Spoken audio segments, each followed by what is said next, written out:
오늘은 대강절 넷째 주일입니다. 이 성탄 주일이 다가오면서 점점 이 성탄의 분위기가 고조되는 것을 느낍니다. 이 동서양 모두가 살펴보면은 이 성탄절이 되면은 너나 나나 할 것 없이 다 기뻐하면서 가정에서나 교회에서나 성탄 장식을 아주 성대하게 화려하게 하는 것을 볼 수 있습니다. 미국에서는 가정에서 성탄 추리를 만들 때에 우리처럼 조화를 가지고 만드는 것이 아니고 산나무, 살아있는 그 소나무를 베어다가 가정에 성탄 추리를 만들어요. 이 미국 문화가 조금 좀 아주 거친 문화입니다. 살아있는 소나무를 벤다니까.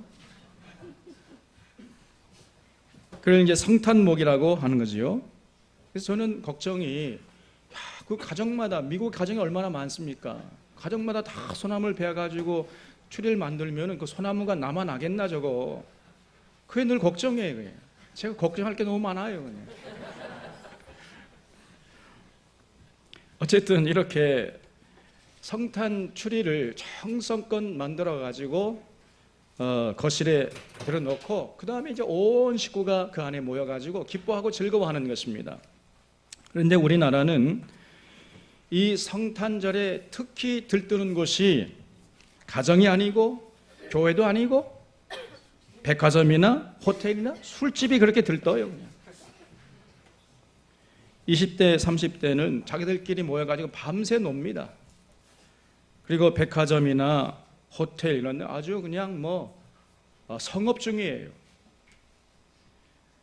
성탄절에 참 놀라운 게 교회는 불이 꺼지고 그리고 백화점은 아주 휘황찬란하게 불을 밝히는 것입니다. 뭐가 잘못돼도 한참 잘못됐지요. 이 백화점 하시는 분들 얘기 들어보면은 백화점 이 성탄절이 1년 중에 대목 중에 대목이라는 거예요. 참 이렇게 많은 사람들이 성탄절을 기쁨으로 맞이하지만은 그러나 정작 성탄절이 왜 기쁨의 날이 되는지는 잘 모릅니다. 저도 어릴 때 성탄절이 참 좋았어요. 이 성탄절, 크리스마스만 되면요 왠지 모르게 막 가슴이 설레고 기분이 좋아지는 거예요. 그냥. 거기다가 한방눈이 소복히 내리면은요 금상첨화죠. 그냥 강아지가 막 뛰노는 것처럼 천방지축으로 뛰노는 거예요. 그냥. 그러면은 성탄절이 더없이 포근하고 평화롭게 느껴졌습니다. 성탄 전날 이제 밤에 청년들이 모여가지고요 그때 우리는 선물 교환을 했습니다.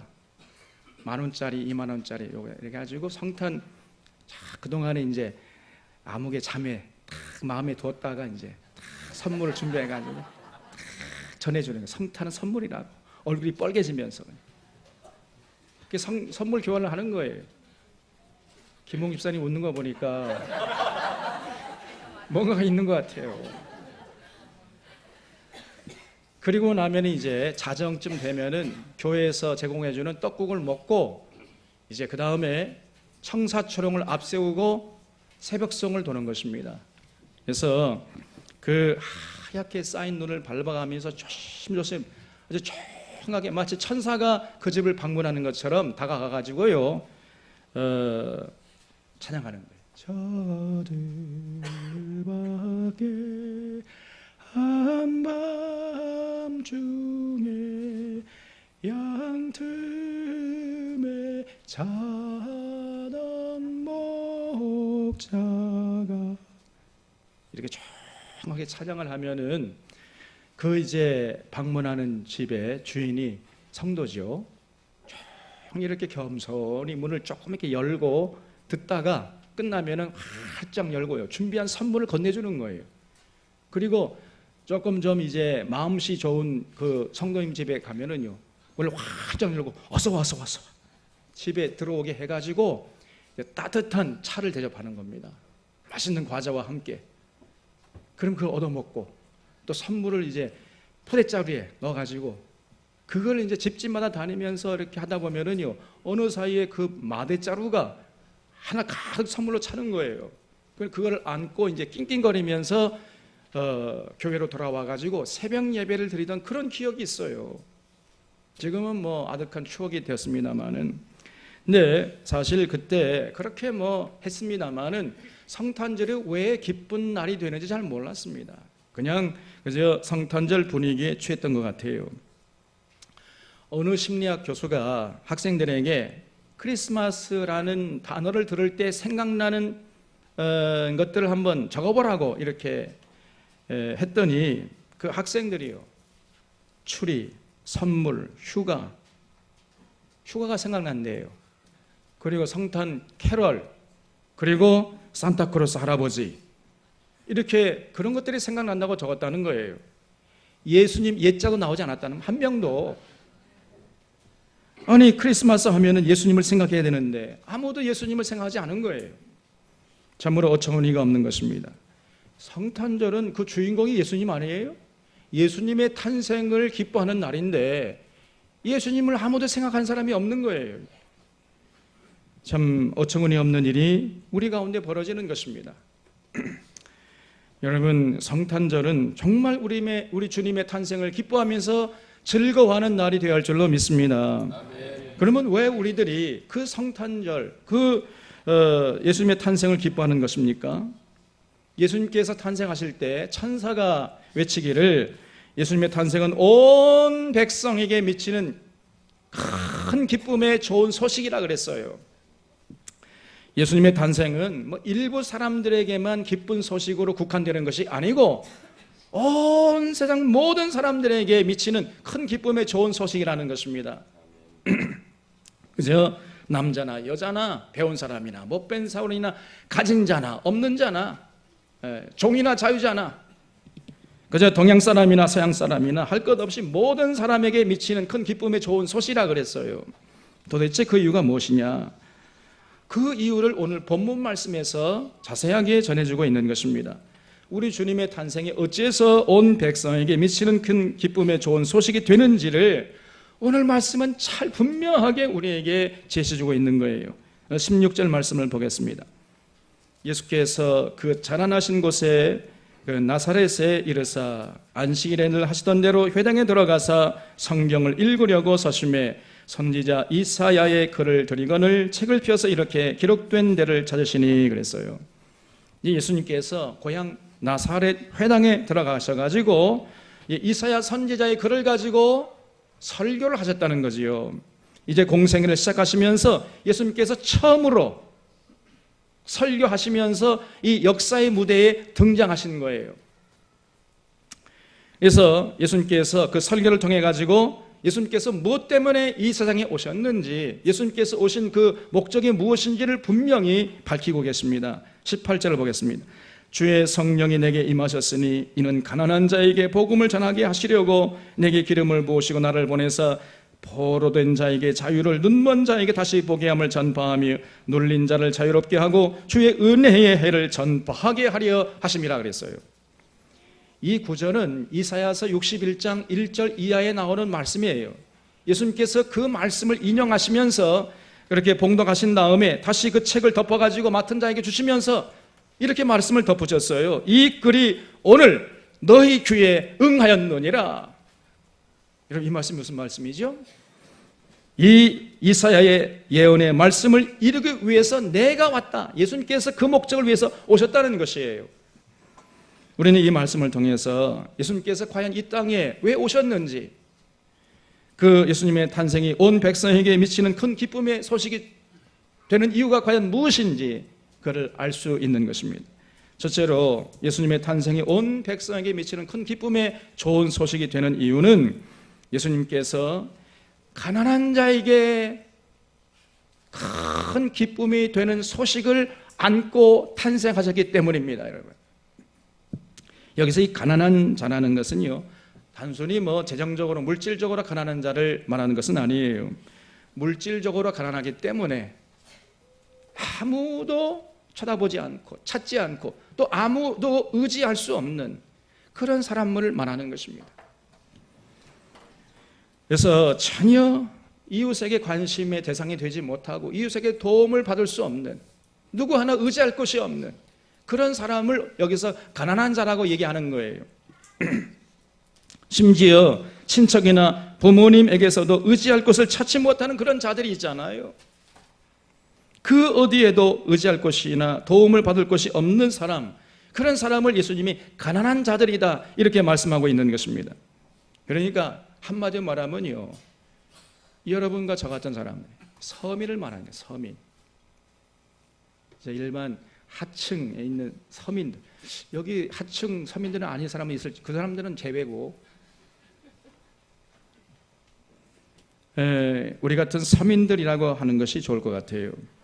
예수님의 탄생은 우리 같은 서민들에게 큰 기쁨이 되는 소식을 안고 오셨다는 것입니다. 그래서 그 예수님의 탄생이 기쁜 소식이라는 것입니다. 자, 그러면은 그 어느 누구에게도 도움받을 수가 없고 아무데도 의지할 곳이 없는 가난한 자들에게 정말 과연 기쁜 소식이 뭐겠습니까? 다른 게 아니겠지요? 이제 도움받을 곳이 있다, 의지할 곳이 있다, 그거 아니겠어요? 가난한 자들도 의지할 곳이 있다. 그분이 누구냐? 바로 여호와 하나님이시다. 그 여호와 하나님께서 가난한 자들을 사랑하신다. 바로 이 기쁜 소식을 안고 예수님께서 오신 것이에요. 이것이 예수님이 전했던 기쁜 소식이고 복음이었던 것입니다. 우리가 믿는 여호와 하나님은요, 아무도 의지할 곳이 없는 가난한 자들, 그런 자들을 더 사랑하신다는 것입니다. 이것을 예수님께서 온 몸으로, 온 삶으로 보여주셨습니다. 아무도 돌보지 않는 사람들, 아무도 주목하지 않고 관심의 대상이 되지 못하는 이런 사람들까지라도 여호와 하나님께서는 기꺼이 돌봐주시고 관심의 대상이 돼. 그렇기 때문에 더 사랑의 대상이 된다는 사실을 예수님께서 몸소 온몸으로 온 삶으로 보여주신 것입니다. 그래서 예수님은요, 살아생전에 그런 참 가난한 자들과 평생 동안 친구로 사셨습니다. 여기에 성탄의 기쁨이 있는 것이에요. 그래서 예수님의 삶을 보면은 어쩌면 그렇게 우리 서민들의 삶을 똑같이 닮았는지 몰라요. 예수님은 유다 고을 중에서 가장 작은 마을 베들레헴에서 태어나셨습니다. 지금도 베들레헴 가보면요, 그야말로 깡촌 중에 깡촌이에요. 그런 시골이 없습니다. 거기에 비하면 우리 광양은 대도시예요. 그 정도로 베들레헴은 아주 시골이었습니다. 그리고 그런 베들레헴에서도 마구간에서 태어나셨잖아요. 마구간. 그리고 예수님은 굉장한 지식과 지혜를 가지고 있었음에도 불구하고, 그리고 당시에 내노라 하는 대제사장들과 서기관들, 바리새인들 꼼짝 못하게 하는 그런 굉장한 지혜와 지식을 갖고 계심에도 불구하고 예수님은요, 그런 세상 잘 나가는 사람들, 떵떵거리는 사람들, 기득권자들과 어울리려고 하지 않으시고 가난한 사람들과 어울리시고 그들의 평생 동안 친구가 되시기를 기뻐하셨던 것입니다. 참 대단하신 분 아닙니까? 보통 그런 굉장한 지식과 재능을 갖고 있으면요, 가난한 자들을 무시해버립니다. 그리고 기득권자들과 어울리려고 그래요. 그런데 예수님은 전혀 그런 모습을 보이지 않았습니다. 오히려 그러면 그럴수록 더 자신을 낮춰서 아무도 의지할 것이 없는 그러나 가난한 이웃들과 함께 거하시기를 기뻐하셨어요. 그러다가 결국 마침내 그런 기득권자들의 미움을 사가지고 십자가에 못 박혀서 죽으셨던 것입니다. 여러분, 가난하게 태어나셨으면 잘 사시든지, 못 사셨으면 돌아가실 때라도 좀 잘 돌아가시든지, 그랬으면 좋겠는데, 우리 주님은 태어나면서부터 비천하게 태어나시고 사시는 것도 그저 비천한 자들과 어울리시다가 죽을 때에도 그 비참하게 십자가에서 돌아가셨어요. 여러분, 왜 그러셨습니까? 우리 주님이 능력이 부족해서 그러신 거예요? 아닙니다. 여러분, 목적이 하나입니다. 가난한 자들의 친구가 되기 위함이었던 거예요. 가난한 자들에게도 의지할 곳이 있다는 사실을 보여주시기 위해서 예수님께서 그런 삶을 사신 것입니다. 마옥강 같은 곳에 살아가는 인생들에게도 위로와 소망이 되시려고, 예수님께서 마구간에서 태어나신 거예요. 철저히 소외된 사람이라 할지라도 의지할 곳이 있다는 것을 알게 하시려고 가장 비천한 곳에서 예수님께서 태어나셨습니다. 예수님께서요 삐까번쩍 그냥 고래등 같은 기와집에서 태어날 수 있는 능력이 없겠습니까? 그런 능력을 갖고 계셨어요. 그럼에도 불구하고 예수님은 그런 곳에 태어나지 않으시고 저 베들레헴 마을 먹이통에서 태어나신 것입니다. 그러다가 비참하게 십자가에서 돌아가셨어요. 예수님께서 이 땅에 오심으로 이제 가난한 사람도 하나님으로부터 도움을 받을 수 있다, 하나님의 관심이 대상이 된다, 그 사실을 온몸으로 선포하셨던 거예요. 여기에 성탄의 기쁨이 있는 것입니다. 이 기쁜 소식을 가지고 소외된 이웃에게 나아가서 여러분들에게도 의지할 곳이 있습니다, 여러분들을 주목하는 분이 계십니다, 이 기쁜 소식을 우리가 이웃에게 전해야 할 줄로 믿습니다. 여러분, 요즘 서민들이 정말 이 기쁜 소식 듣기가 힘든 세상이에요. 날이 갈수록 세상이 어쩌면 이렇게 팍팍하고 거칠어지고 복잡해지는지 누구도 참 의지하기 쉽지 않은 이런 시대를 우리가 살고 있는 것입니다. 거의 대부분의 인간관계가 그저 물질로 이루어지기 때문에 아름다운 우정이라든지 따스한 이웃의 정을 우리가 느끼기가 너무너무 어려운 시대가 되고 말았어요. 가난한 사람들은요 더욱더 그런 느낌을 갖게 만드는 세상이 바로 우리가 살고 있는 이 세상인 것입니다. 그런 세상에서 우리 주님의 탄생은 참으로 기쁜 소식이 아닐 수가 없는 것이에요. 예수님의 탄생이 온 백성에게 미치는 큰 기쁨의 좋은 소식이 되는 또 하나의 이유는 예수님께서 포로된 자에게 자유를 주시기 위해서 이 땅에 오시기 때문이에요. 18절 하반절에 예수께서 말씀하시기를 내게 기름을 부으시고 나를 보내사 포로된 자에게 자유를 주시려고 내가 왔다, 이렇게 설명하셨어요. 여기서 포로된 자라는 것은 누구를 말하겠습니까? 이 포로된 자라는 것은요 단순히 육체적으로 어떤 감옥에 갇힌 자를 말하는 것이 아니고 죄에 포로된 자를 말하는 거예요. 요한복음 8장 34절에서 예수님께서 말씀하시기를 진실로 진실로 너에게 이르노니 죄를 범하는 자마다 죄의 종이라 그랬어요. 죄를 범하는 자마다 죄의 종이 되고 이제 죄의 포로가 돼요. 죄에 갇혀버리는 겁니다. 그래서 죄가 무서운 거예요. 죄는요 죄가 주는 달콤함이 있습니다. 그래서 많은 사람들이 그 달콤함을 맛보다가 그냥 죄의 포로가 되고 죄에 갇혀버리는 거예요. 여러분, 사탄은요 온갖 달콤한 말로 유혹해서 죄를 짓게 합니다. 인류의 조상이었던 아담과 하와도 바로 이 죄의 유혹을 이기지 못하고 넘어간 사람이에요. 내가 말이야 이 선악과를 따 먹어봐, 이 선악과를 따 먹으면은 너희들이 눈이 밝아져가지고 하나님처럼 될 수 있다니까 내 말 믿어, 한번 먹어봐. 그 말을 듣고요 아담과 하와가 선악과를 보니 먹음직하고 보암직하고 지혜롭게 할 만큼 탐스럽게 보였던 거예요. 그래서 그냥 따먹었습니다. 여러분, 그 순간부터 아담과 하와는 이제 사탄의 종으로 전락하게 되었습니다. 죄의 포로가 되어버린 거지요. 그래서 결국은 그저 사탄의 종으로 끌려다니다가 또 다른 죄를 짓고 또 다른 죄를 짓고 이렇게 살았던 거예요. 그러면 이제 죄의 사슬이 굵어져 가지고 절대로 그 죄의 사슬을 끊을 수가 없게 되었던 것입니다. 이처럼 죄의 사슬에 묶여 사는 자를 해방시키기 위해서 예수님께서 이 땅에 오신 것이에요. 죄의 사슬에 묶여서 사람이 마땅히 누려야 할 참 행복과 참 자유를 누리지 못하고 살아가는 이런 불행한 인생들에 다가가서 그 죄의 사슬을 풀어주고 그들에게 인간이 천부적으로 누려야 할 참된 평안과 기쁨과 자유를 맛보게 하기 위해서 예수님께서 이 땅에 오신 것입니다. 여기에 성탄의 기쁨이 있는 거예요. 이제 예수님이 오심으로 사탄의 권세가 힘을 잃게 된 것입니다. 온 인류를 올가매던 사탄의 그 죄의 사슬을 예수님께서 풀어주시고 자유케 하신 것이에요. 돌아보면은 많은 사람들이 뭔가에 갇혀서 살아요. 육체적으로 물리적으로 감옥에 갇히지는 않았지만은 그러나 뭔가에 갇혀서 살아가는 것입니다. 어떤 사람은요 편견에 사로잡혀서 살아가요. 편견이라는 감옥에 갇혀 살아가는 것입니다. 그러니까 자기는 몰라요. 객관적으로 보면 사람은 편견이라는 감옥에 갇혀 있어요. 또 어떤 사람은요, 이념에 사로잡혀 살아갑니다. 아무리 진리의 말씀을 전해줘도 이념이라는 감옥 속에 딱 들어가가지고 거기서 나올 줄 몰라요.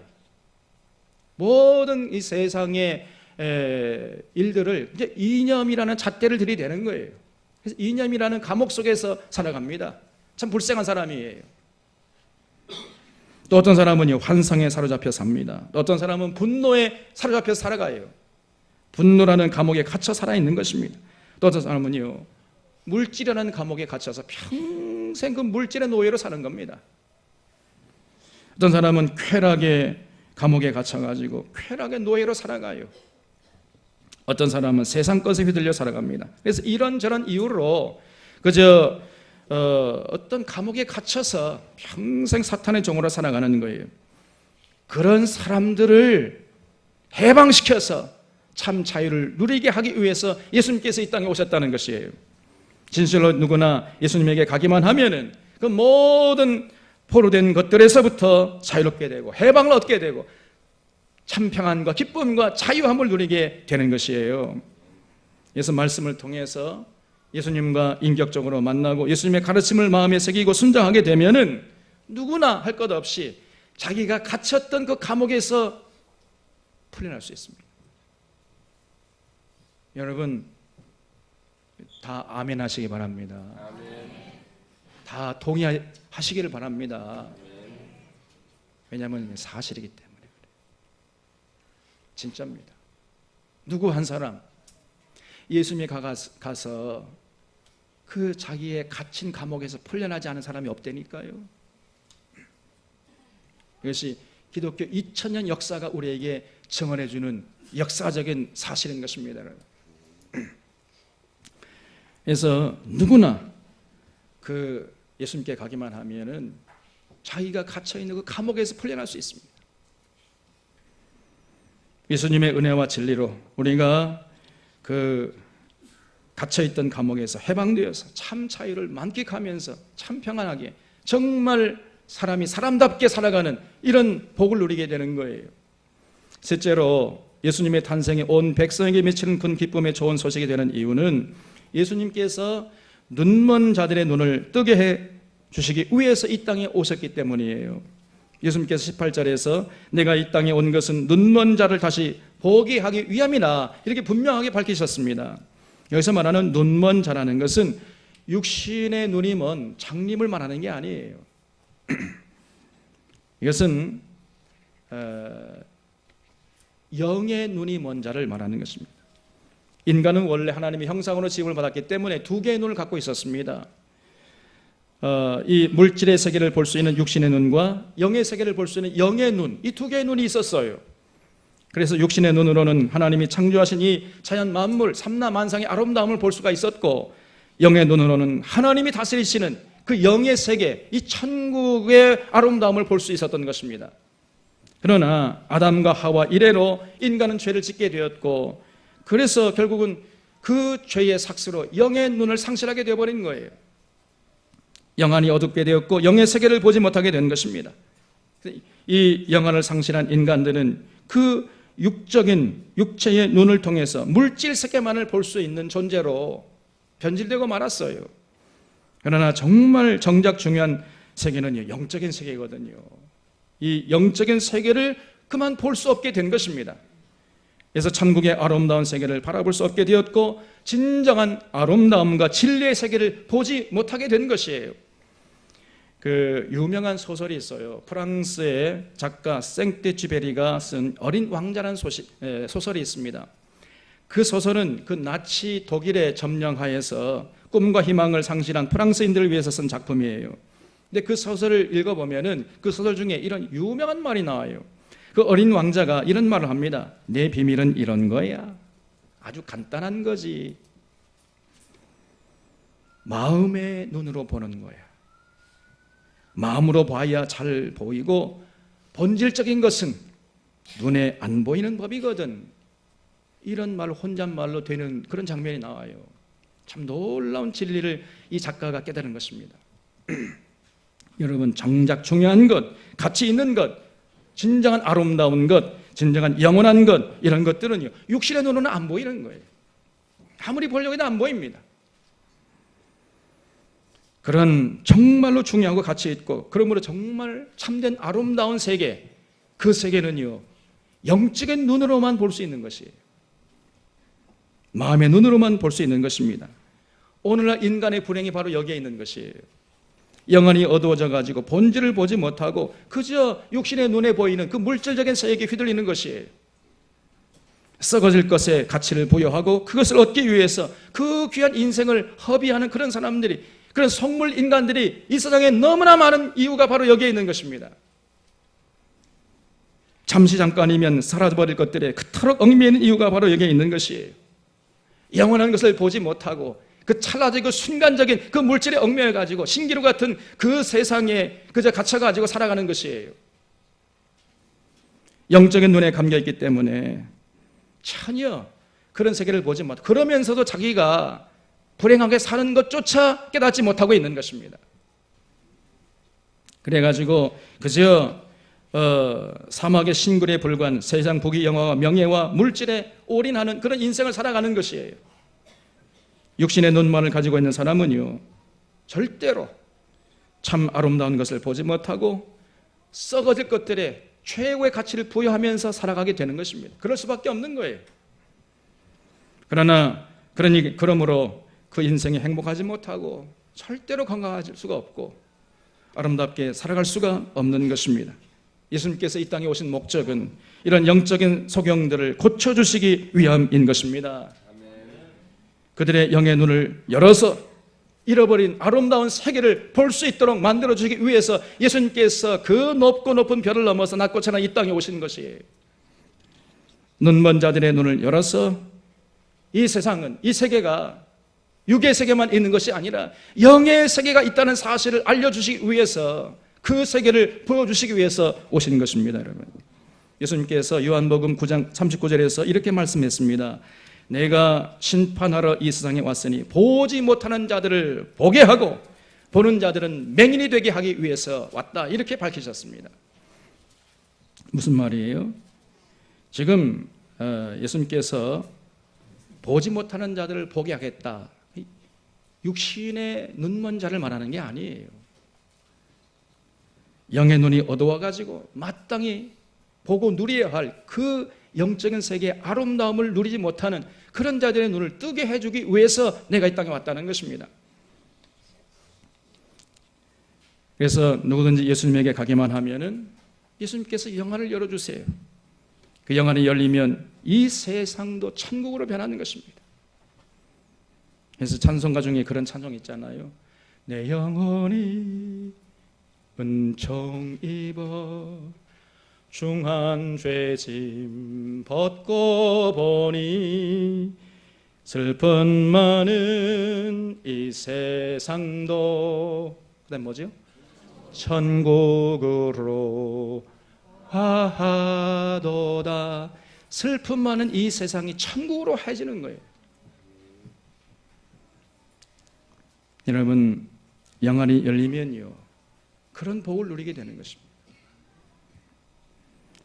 이 슬픔 많은 세상이 아름다움이 가득 찬 세상으로 변해지는 거예요.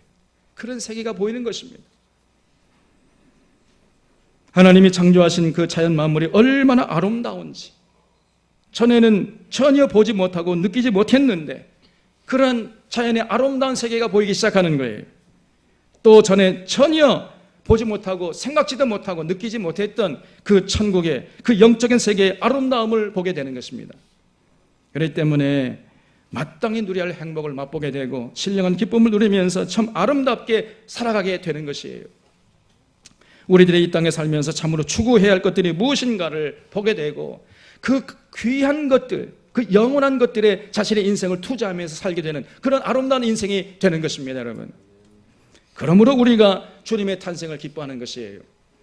네 번째로 예수님의 탄생이 온 백성에게 미치는 큰 기쁨의 좋은 소식이 되는 이유는 예수님께서 눌린 자를 자유케 하기 위해서 오셨기 때문입니다. 예수님은요, 눌린 자를 자유케 하시는 분이라 그랬어요. 여기서 눌린 자는 영적으로 눌린 자를 말하고 죽음의 권세에 눌려 사는 이런 사람들을 말하는 거예요. 예수님은요, 이런 자들에게 다가가셔서 참 평안과 참 기쁨과 자유를 주시기 위해서 오셨습니다.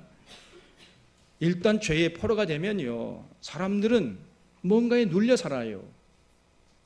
세상 걱정, 근심에 눌려가지고 조금 더 평안한 그 삶을 살지 못하는 것입니다. 늘 그 얼굴이 어두워요. 그냥. 얼굴에 죽음의 그림자가 가득합니다. 딱 보면 알 수 있어요. 세상 걱정, 근심에 찌들어가지고 단 한시도 참 자유함과 평안함을 누리지 못, 참 자유함을 누리지 못하고 살아가는 인생들이 많습니다, 여러분. 온갖 스트레스를 받으면서 고통을 당하고 그저 뭔지도 모르는 불안감에 쫓겨 살아가는 것입니다. 영적으로 눌려 있는 것이죠. 예수님께서 그런 자들을 자유케 하시기 위해서 오셨다는 거예요.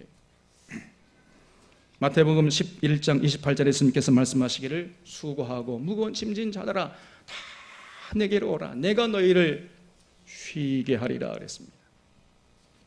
우리를 누리고 있는 그 무거운 짐들을 예수님께 내려놓으라고 우리를 초청하셨어요. 그러면 너희들이 쉬게 될 것이다. 너희들이 참 안식을 누리게 될 것이라고 말씀하셨어요. 예수님 앞에 나와서 우리를 짓누르고 있는 짐을 내려놓고 세상이 알 수 없고 줄 수 없는 평안과 기쁨을 누리라고 우리를 초대하셨습니다. 여러분, 과거의 이스라엘 백성들은요, 모세의 인도 아래 출애굽을 했잖아요. 그들이 출애굽할 때 그들의 생각이 뭐였냐면은 이제 출애굽하기만 하면은 그 애굽의 노예로 살 때에 그 무거운 짐이 다 벗겨지고 우리 앞에 참 자유함을 누리는 세계가 펼쳐질 줄 알았어요. 그것이 출애굽할 당시에 이스라엘 백성들의 생각이었습니다.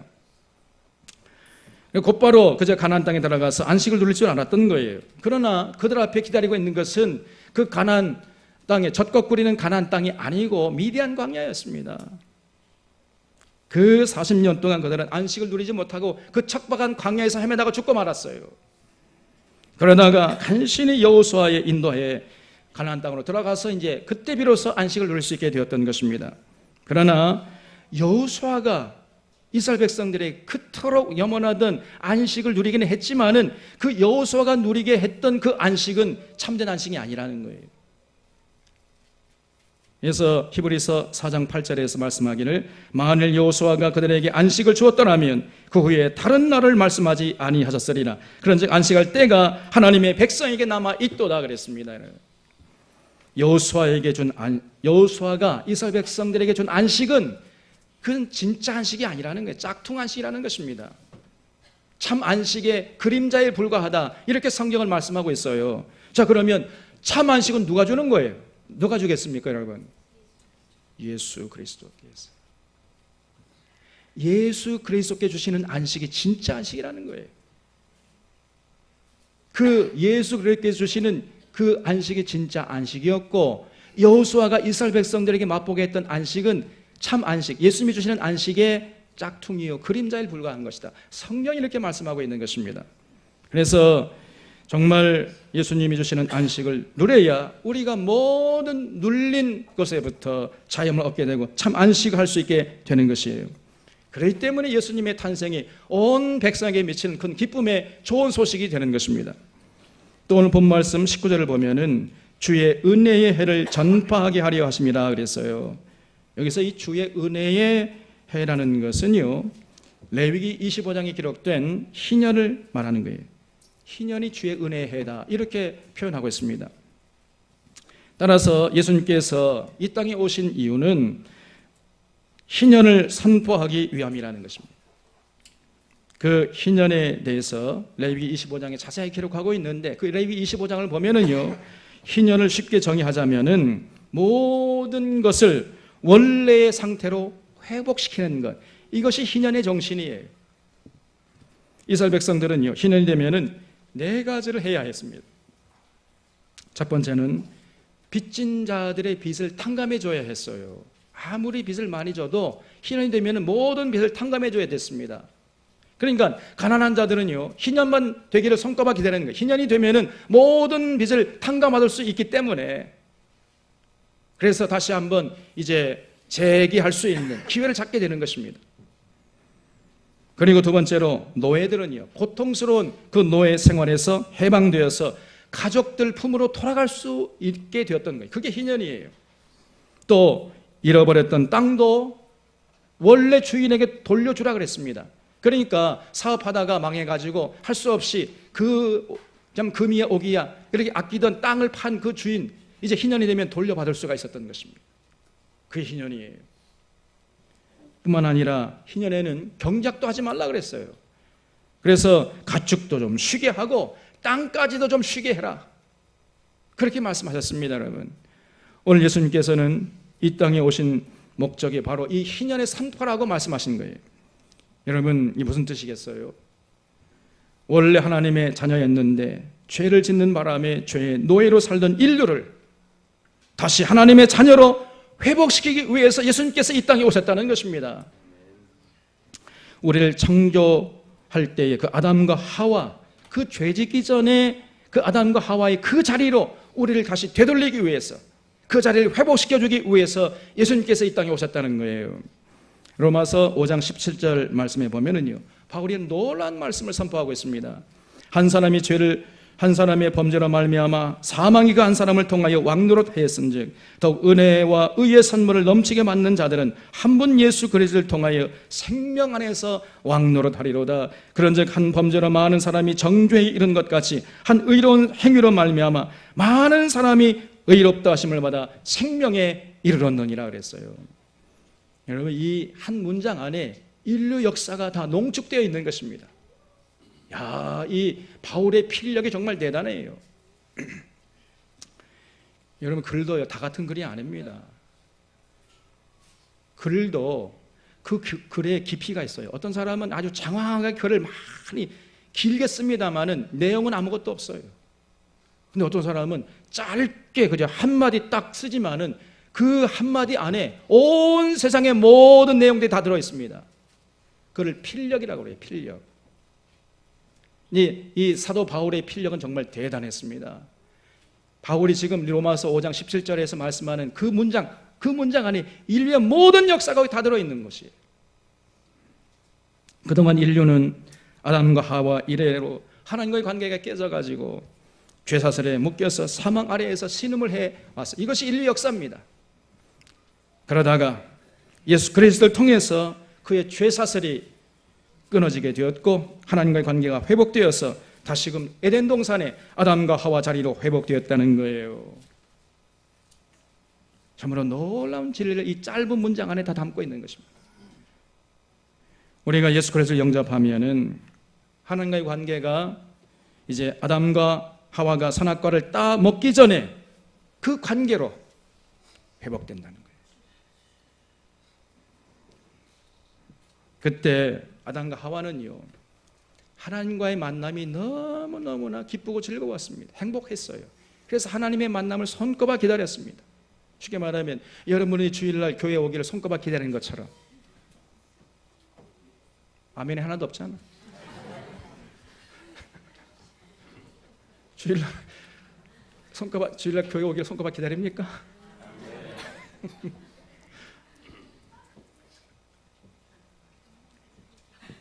아담과 하와 그랬어요. 하나님 만나는 게 그렇게 큰 기쁨이요 즐거움이요 삶의 원동력이었습니다, 여러분.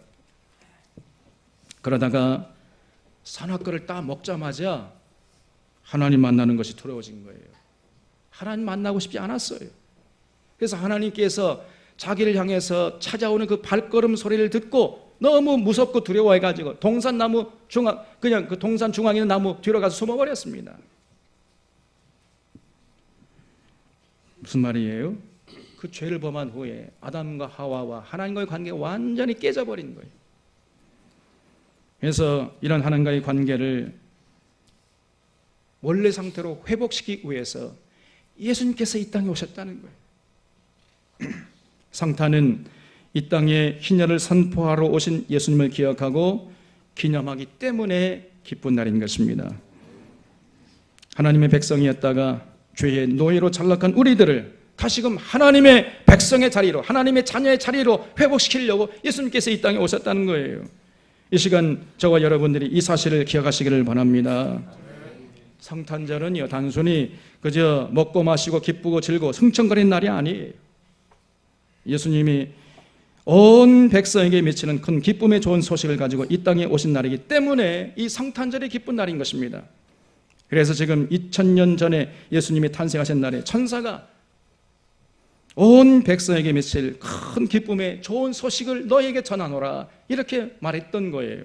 마지막으로 주님의 탄생이 큰 기쁨의 좋은 소식이 되는 것은 그 주님의 탄생이 주님의 재림을 우리에게 확증시켜 주시기 때문입니다.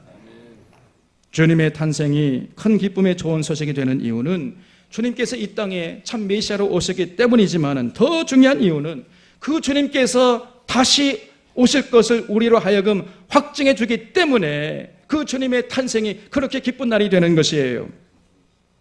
성탄절이 있기 때문에 우리는 주님이 다시 오실 것을 확신할 수 있는 것입니다. 성경을 보면요, 구약 성경과 신약 성경으로 구성되어 있어요. 구약 성경은 쉽게 말하면 구약 성경이, 그러니까 구약이 뭐예요? 구약, 옛 언약, 옛 약속이에요. 옛 약속, 옛 약속을 기록한 책이 구약 성경이에요.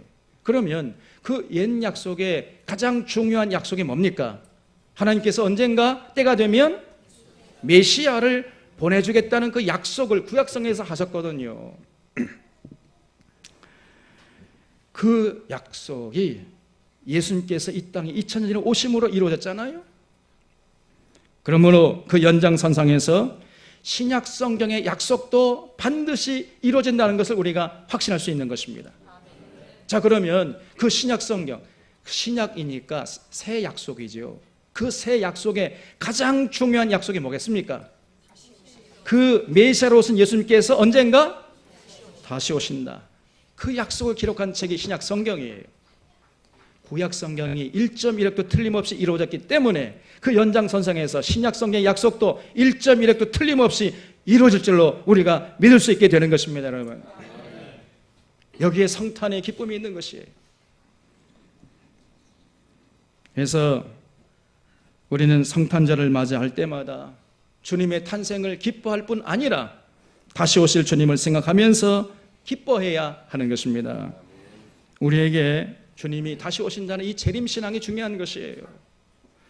재림신앙이 희미해졌기 때문에 그런 사람들은요, 신앙생활에 힘이 없는 거예요. 신앙생활 해도 그냥 대충 해버리고 맙니다. 그저 시간이 되면 나오고 시간이 안 되면 그냥 건너뛰어버리고 자기가 필요할 때 예수님을 찾고 필요하지 않으면 예수님 안 찾습니다. 그래서 예수님 말씀에 신랑이 더디어 오매 다 졸며 잘세 그랬어요. 자꾸 재림신앙이 희미해지면 다 졸며 자는 거예요. 그러나 주님이 다시 온다고 우리가 확신하게 되면요, 졸며 잘 수가 없는 거예요. 그렇기 때문에 여러분, 주님 다시 오실 때 참 믿음의 소유자가 아니면 주님 앞에 나갈 수가 없는 것입니다.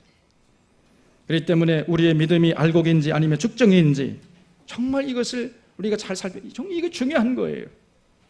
주님이 다시 오셔서 이것들을 판정해 주실 것입니다. 그 주님의 판정은 절대로 틀림이 없어요.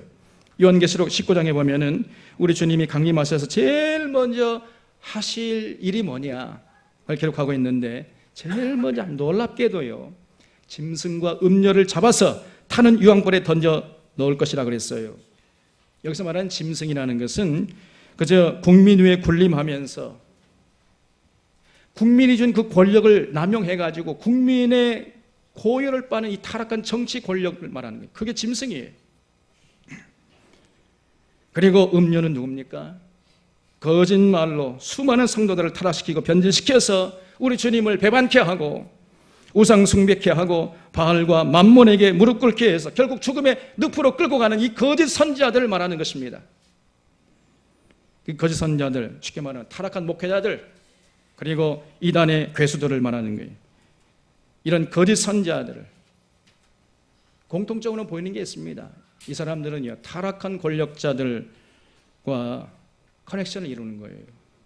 그 타락한 권력층에게 빌붙어 가지고 그들의 정상성을 강변해주고 그들이 던져주는 떡고물을 받아 먹어요. 세상 부귀영화에 취해 있습니다, 여러분. 그렇기 때문에 그런 거짓 선자들의 해악은 이루 말할 수가 없는 거예요. 우리 주님께서 다시 오셔서 이런 짐승들과 음녀들을 제일 먼저 잡아가지고 타는 유황불에 던져 넣을 것이라 그랬습니다. 그래서 요한계시록 22장 11절에서 불의를 행하는 자는 그대로 불의를 행하고 더러운 자는 그대로 더럽고 의로운 자는 그대로 의를 행하고 거룩한 자는 그대로 거룩하게 하라 그랬습니다. 참 무서운 말씀이에요. 이 요한계시록 성경이 결론이잖아요. 그 요한계시록 성경이 결론인데 그 요한계시록에서도 이 맨 마지막 22장 결론적으로 하는 말이 불의를 행하는 자는 그대로 불의를 행하게 하고 더러운 자는 그대로 더럽게 하고 의로운 자는 그대로 의를 행하게 하고 거룩한 자는 그대로 거룩하게 하라, 그렇게 말씀했습니다. 그러면서 결론적으로 하시는 말 12절에 내가 행한 대로 갚아주리라. 내가 행한 대로 갚아주리라. 우리 주님이 다시 오셔서 우리 주님이 재림하셔서 그들의 신앙의 내용대로 심판하신다는 것이에요. 우리 주님이 다시 오십니다, 여러분. 얼마나 두렵고 떨리는 말씀인지 알 수가 없는 거예요. 우리들은 장차 우리의 믿음의 내용대로 주님 앞에 나가서 심판받게 될 것입니다. 참 믿음의 소유자는 주님의 천국에서 세세 무궁토록 왕노릇하게 될 것이고, 거짓 믿음, 이 짝퉁 믿음, 거짓 선자들이 휘둘렸던 이 짝퉁 믿음의 소유자들은 결국은 타는 유황불에 들어가게 될 것입니다. 이 재림신앙 위에 서 있는 사람은 그렇기 때문에 허투루 신앙생활을 하지 않아요. 알곡이 되도록 노력하려고 하는 것이고 쭉정이나 가라지가 되지 않으려고 그런 자들을 경계하는 것입니다. 여러분, 주님 다시 오실 때 가라지나 쭉정이라고 판단이 되면 아무리 그때 땅을 치고 후회해도 그때는 이미 늦어요. 그때는 늦는 것입니다. 이처럼 성탄절이 우리에게 큰 기쁨의 좋은 소식이 되는 것은 성탄절이 우리 주님의 재림을 확신시켜 주기 때문입니다. 이렇게 예수님께서 이제 공생애를 시작하시면서 나사렛 회당에서 처음 설교를 하시면서 예수님께서 이 땅에 오신 목적이 무엇인지를 분명히 밝혀주셨습니다. 그런데 이 예수님의 설교를 듣는 사람들의 반응이 시원치 않았어요. 이렇게 귀한 목적을 가지고 오신 예수님 앞에 기뻐하면서 환대해도 모자랄 지경인데 환대는커녕 그냥 갈릴리 나사렛에서 무슨 선한 것이 나겠자 이러면서 그냥 입을 조아리면서 비아냥거리고 조롱했던 거예요. 그래서 예수님께서 24절에서 오늘 본 말씀, 선지자가 고향에서는 환영을 받는 자가 없느니라 그러면서 탄식하셨습니다. 그 옛날 하나님의 보내심을 받은 엘리야도 살았다 과부 한 사람에게만 환영을 받았다는 거예요. 나머지는 전부 하나님 보내신 엘리야를요 멸시하고 천대했습니다. 그 사실을 예수님께서 밝히시는 거예요. 또 그 엘리야 이후에 엘리사가 왔잖아요. 하나님 보내신 엘리사 그 와가지고 하나님은 구원이시다 하는 것을 아무리 전해줘도 그저 고작 수리아 사람 나아만 그 한 사람만 엘리사에게 나와가지고 그 하나님 보내신 엘리사를 인정했다는 거예요. 나머지는 그 엘리사를 다 무시하고 천대했습니다. 무관심했어요. 자, 이런 그 과거의 구약 성경의 사례를 예수님께서 말씀하시니까 그 말씀을 들은 자들이 더 분개했다는 거예요. 여기 28절 오늘 본 말씀을 보면은 회당에 있는 자들이 이것을 듣고 다 크게 화가 나서 일어나 동네 밖으로 쫓아내어 그 동네가 건설된 산 낭떠러지로 끌고 가서 밀쳐 떨어뜨리고자 하되 예수께서 그들 가운데로 지나서 가시니라 그랬습니다. 예수님께서 그런 말씀을 하시니까요, 이 정신 나간 이 어리석은 미련한 이 등신 같은 것들이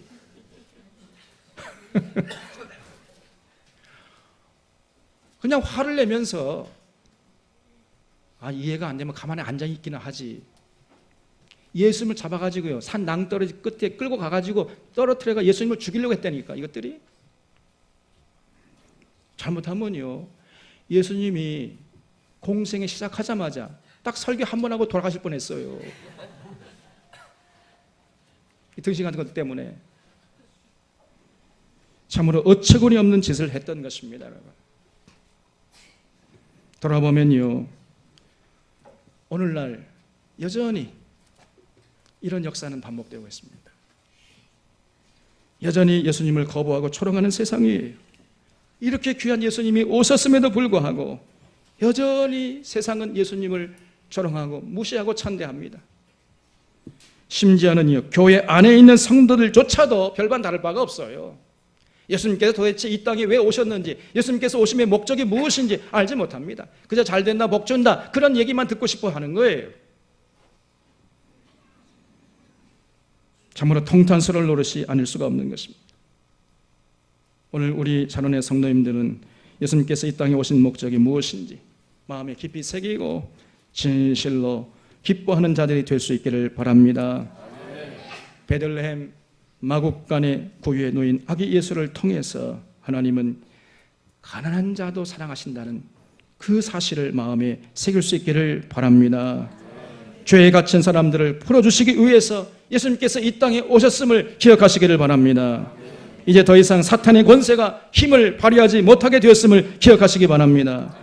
영적으로 눌린 자들을 풀어주고 참 안식을 우리에게 누리게 하기 위해서 예수님께서 이 땅에 오셨음을 기억하시기 바랍니다, 여러분. 그리고 우리가 이제 다시금 하나님의 자녀로 회복됐다는 사실을 이 성탄절 앞에 아침에 마음속에 깊이 깊이 새길 수 있기를 바랍니다.